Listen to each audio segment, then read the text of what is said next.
ప్రస్తుత పంచాయతీ ఎన్నికల్లో గెలిచిన సర్పంచ్లు ఉప సర్పంచ్లకు ఫిబ్రవరి నుంచి మే నెల వరకు పూర్తి స్థాయి శిక్షణ ఇస్తామన్నారు ముఖ్యమంత్రి కేసీఆర్. గ్రామాలను అద్భుతంగా తీర్చిదిద్దే విషయంలో వారికి అవగాహన కల్పిస్తామని చెప్పారు. మొదటి బడ్జెట్లో పంచాయతీలకు నిధులు కేటాయిస్తామన్నారు సీఎం.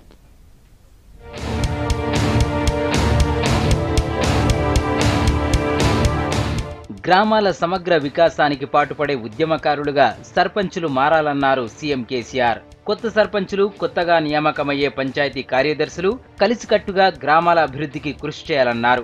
పంచాయతీ కార్యదర్శులు, కొత్తగా ఎన్నికయ్యే సర్పంచులు, ఉప సర్పంచులకు శిక్షణా కార్యక్రమంపై ప్రగతి భవన్లో రివ్యూ చేశారు సీఎం కేసీఆర్. సర్పంచులు, ఉప సర్పంచులకు ఫిబ్రవరి నుంచి మే వరకు శిక్షణా కార్యక్రమాలు నిర్వహించాలని అధికారులను ఆదేశించారు. గ్రామాలు తీర్చిదిద్దే విషయంలో వారికి అవగాహన కల్పించాలన్నారు. గ్రామాల్లో పచ్చదనం, పరిశుభ్రత పెంచడమే లక్ష్యంగా రూపొందించిన పంచాయతీరాజ్ చట్టంపై సర్పంచులు, ఉప సర్పంచులు, కార్యదర్శులకు అవగాహన కల్పించాలని ఆదేశించారు సీఎం. ప్రతి గ్రామ పంచాయతీకి పంచాయతీరాజ్ కొత్త చట్టం తెలుగు ప్రతులను పంపాలని సూచించారు. పంచాయతీల అభివృద్ధిలో సర్పంచులు, కార్యదర్శుల పాత్ర కీలకమన్నారు కేసీఆర్.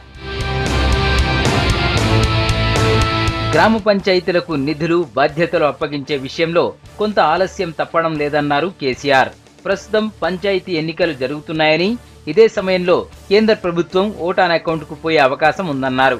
రాష్ట్ర ప్రభుత్వం కూడా ఓటాన్ అకౌంట్కే పోతుందని చెప్పారు. పార్లమెంట్ ఎన్నికల తర్వాత పూర్తిస్థాయి బడ్జెట్ ప్రవేశపెడతామన్నారు. మొదటి బడ్జెట్లోనే పంచాయతీలకు నిధులు కేటాయిస్తామని చెప్పారు కేసీఆర్. మరోవైపు ఓటాన్ అకౌంట్కు వెళ్తామన్న కేసీఆర్ అధికారులను అప్రమత్తం చేశారు. సీఎం ఆదేశాలతో ఢిల్లీ వెళ్లారు ఆర్థిక శాఖ ముఖ్య కార్యదర్శి రామకృష్ణారావు.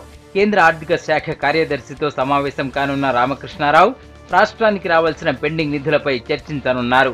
రాష్ట్రంలో ప్రవేశపెట్టనున్న ఓటాన్ అకౌంట్పై మాట్లాడనున్నారు.